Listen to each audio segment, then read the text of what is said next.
Have you ever wondered why some people suddenly lost hearing? Or sometimes they keep hearing sound in a particular place or within a room or in a hall when there's actually no real sound and no noise around them. The problem may not really come from the ear you see outside or from the parts of the ear you can easily touch or feel outside. The problem may actually come from one small organ inside that is very small, normally called the cochlea. In this video, we will discuss the meaning of cochlea, the problems of cochlea, causes, signs and symptoms, diagnosis, management, pharmacological treatment, where you can easily get pharmacological help and pharmacological remedy, the drugs you need to know.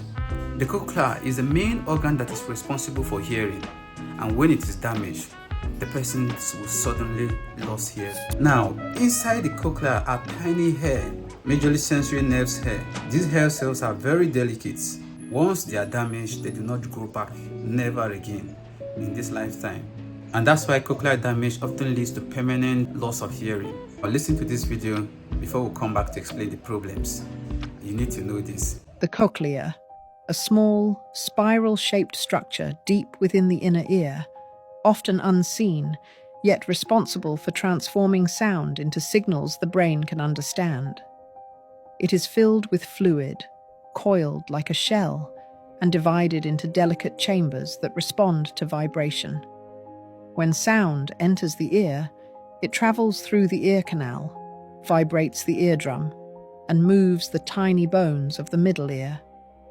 These vibrations reach the cochlea, where they create waves in the fluid inside. As the fluid moves, it bends microscopic hair cells lining the inner structure. Specialized sensors tuned to different frequencies.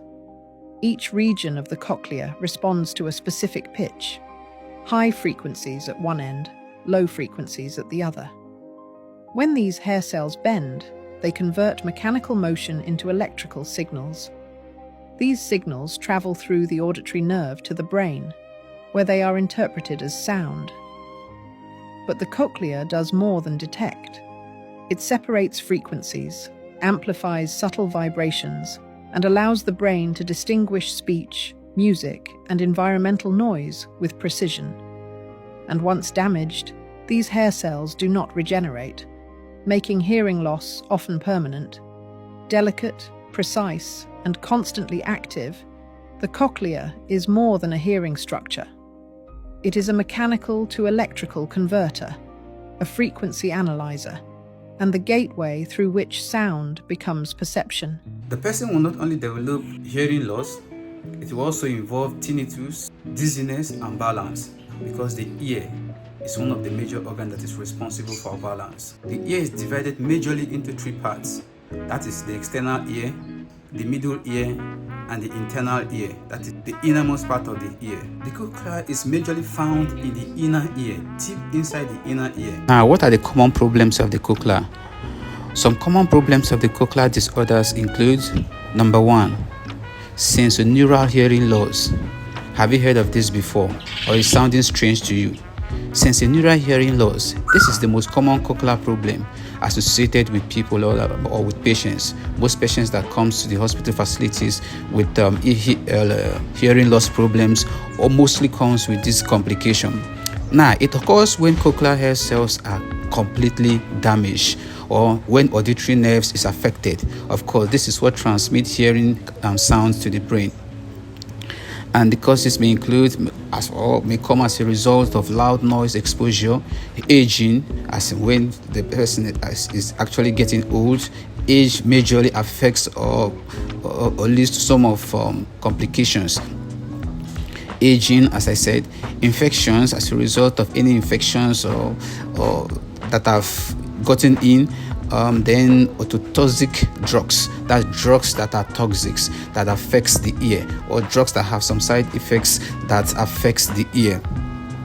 And then head injury, or when you slam your head too hardly to maybe an object. And then secondly, let's talk about tinnitus. I believe you must have heard of this before. If you've not heard of this before, and this is your first time, just listen attentively. This is when a person hears ringing, buzzing, humming, whistling, something like hallucination. But this is not hallucination. But sometimes you hear a sound like that might maybe tinier than that in your ear, and then buzzing, and then humming, like somebody is humming, and then like someone is whistling into your ear. That's not actually whistling, but it's as a result of tinnitus. And then even when there's no external sound, you keep hearing sound. What are the causes? Cochlear hair cells may be damaged. It could lead to noise exposure, ear infections, and also stress. And then number 3, let's talk about Meniere's disease. What is Meniere's disease? This is a disorder affecting the cochlear and vestibular system. Vestibular is part of the inner ear that also it's like a junction between the eye, the ear, and the nose. Of course, when you have any disorder or any complication in one of these, it affects all other parts. It causes hearing loss, it causes dizziness, it causes tinnitus also, and then ear fullness. And then what are the causes of this? Like increased fluid in inner ear, when there's accumulation of fluid in the inner ear. And then number 4, we'll talk about acoustic trauma. What is acoustic trauma, or how does it occur, or when does it occur? It occurs due to loud music, like those of us that goes to club or in an environment that is enclosed, or a very loud big speaker that is so close to our ear. And then gunshots, also explosion, and then industrial noise, and this can damage cochlear hair cells. And then number 5, we talk about ototoxicity, like simply like toxicity, like toxics, some chemicals that are toxic, or things that are toxic or harmful to the ear. Some drugs can actually damage the ear cochlea. In some drugs that we take that are administered, some of the side effects are boldly written there that it may affect the ear. Example of these drugs include aminoglycoside, like loop diuretics, and then chemotherapy drugs. This can also lead to permanent hearing loss. Now, some of the causes of cochlear problems common among peoples that we experience in the hospital, based on of patients' visit or client visit in the hospital, as a result of aging. Then loud noise exposure. That these are some of the common problems, and these are some of the things.